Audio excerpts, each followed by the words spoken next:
فرح ليه؟ هتحبي تقولي ايه لاي عروسين بيتجوزوا؟ بقول لهم اوعوا تعملوا كده يعني.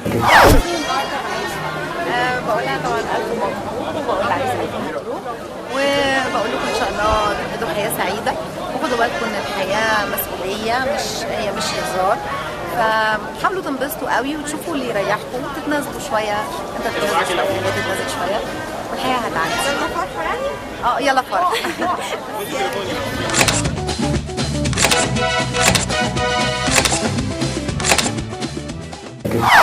والله المفروض اما يكون كل اتنين بيحبوا بعض طبيعي. مجدي تعالى قول لهم. مجدي كل الاثنين انا كويس انكم كل اتنين بيحبوا بعض.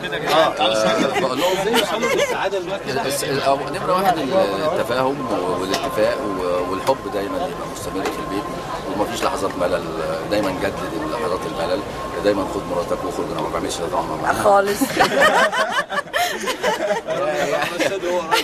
يعني لا يعني اهم شيء في الحياه الزوجيه هو الاستقرار. يعني لازم يبقى في تفاهم، والتفاهم ده يبقى بين الزوجين، ولازم تكون بتعرف تطبخ، ولازم تكون بتعرف بصي بيضحك عليكم لانه مش بيقولوا اقرب طريق لقلب الراجل معدته. ما يحصلش ابدا، لان كل ما اعمل اكل بيحصل مشكله لمجدي ويعمل معايا مشكله ويقول لي الجواز مش كده. يلا فرحه، ويلا بهجه، ويلا ابتسامه، ويلا حب، ويلا سعاده، ويلا نخلف عيال. كل ده في يلا فرحه. يعني طبعا هو في عندنا مشكله في مصر ان جواز العقل، انا بقول ده هو يعني انا ما بنصحش بيه. لو عايزه الحياه تبقى سعيده لازم تتجوزي عن حب، لان الحب هو اللي هيخليكي تستحملي حاجات كتير.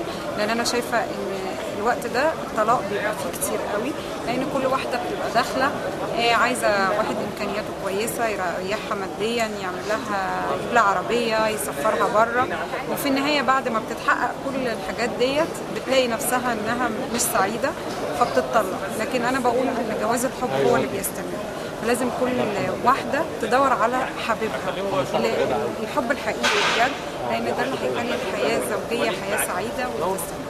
اخترتي اللي بتحبيه. لو اخترتي اللي تحبيه هتعمري.